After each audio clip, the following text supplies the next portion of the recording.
All right, we're Group C, and our topic was the modern golden age of television. So, thanks to the enhanced capabilities of streaming platforms, the second golden age of TV is changing the way we consume and produce television in a way that reflects our current society's priorities. First, we'll dive into the context and historical background. The first golden age can be attributed to the period from 1948 to 1980. By the mid 1950s, TV had shifted from live broadcasts in New York to film shows in LA, launching major genres like sitcoms, westerns, and dramas. The big three networks CBS, ABC, and NBC were major from 1950 to 80. I Love Lucy was a prominent golden age TV show. As TVs got cheaper and more stations opened, ownership exploded from 9% in 1950 to 86% in 1959, expanding audiences and tastes. Shows like Gunsmoke adapted to changing values, while family sitcoms explored escapism.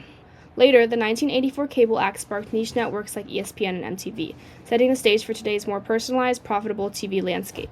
This era was golden for its constant adapting of shows, narratives, and production styles to fit the social landscape of watchers, similar to how it is in today's second golden age. Building on that, we can see when the second golden age of TV began. In 1999, HBO premiered The Sopranos, the show that is thought to have begun this age of TV.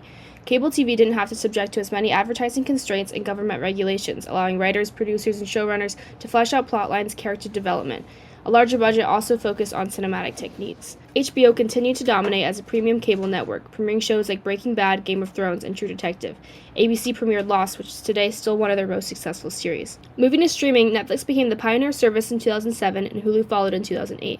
HBO also shifted to streaming in 2015. Breaking Bad, one of the most prestigious shows, was acquired by Netflix in 2011 for its third season, increasing viewership and binge watchers. This shift to streaming has revolutionized TV, offering flexibility for viewers, on-demand access, and more room for prestige TV for producers. Shows like HBO's Succession and The White Lotus, Hulu's The Bear, Netflix's Stranger Things, and Apple TV's Severance are a few examples. All right, now to talk about the relevance of this topic, as major streaming platforms like Netflix, Hulu, and HBO Max stir and create television, more high quality content is being available on demand. Terms like binge watching have been developed as proof that we're enjoying these content streaming services.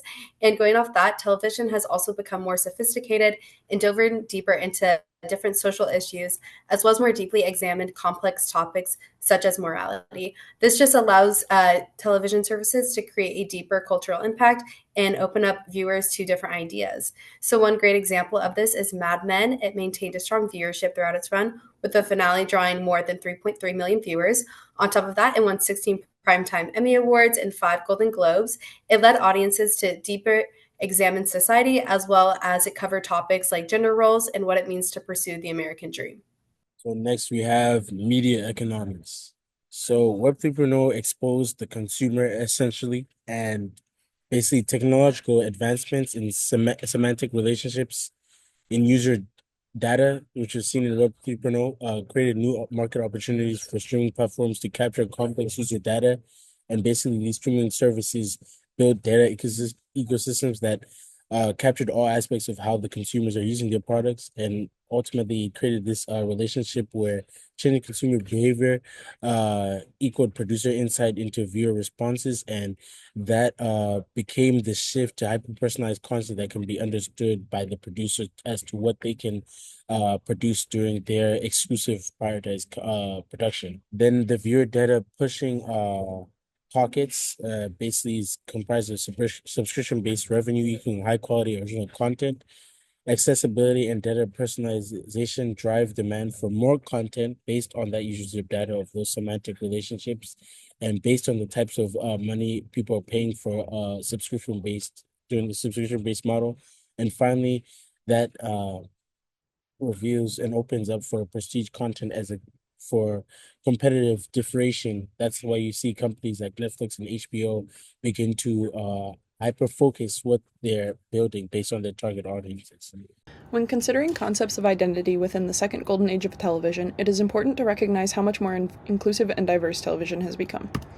Usage of streaming platforms has allowed for more original content and stories to be widely distributed. According to a study done by Gracenote, a company that focuses on collecting video metadata, out of all the TV series to premiere in 2024, 68.5% of them featured BIPOC actors in their primary cast. Whereas shows in the past may have had people of color playing roles that only uplifted the white characters' storylines, BIPOC storylines are now being told to wider audiences.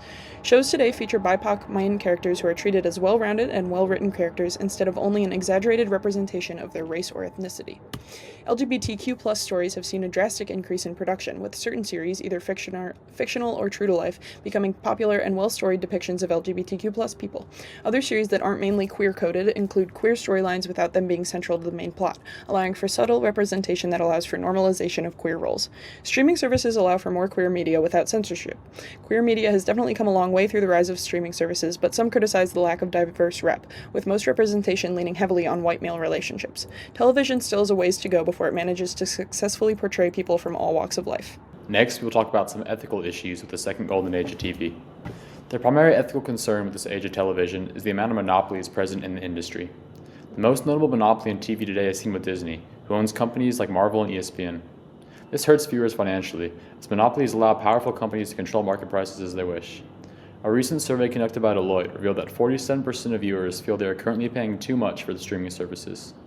This is especially concerning when you consider the rate at which these platforms are raising their prices. Disney Plus has had its monthly price for its base plan increased by $3 since it was founded 5 years ago, marking a 150% increase.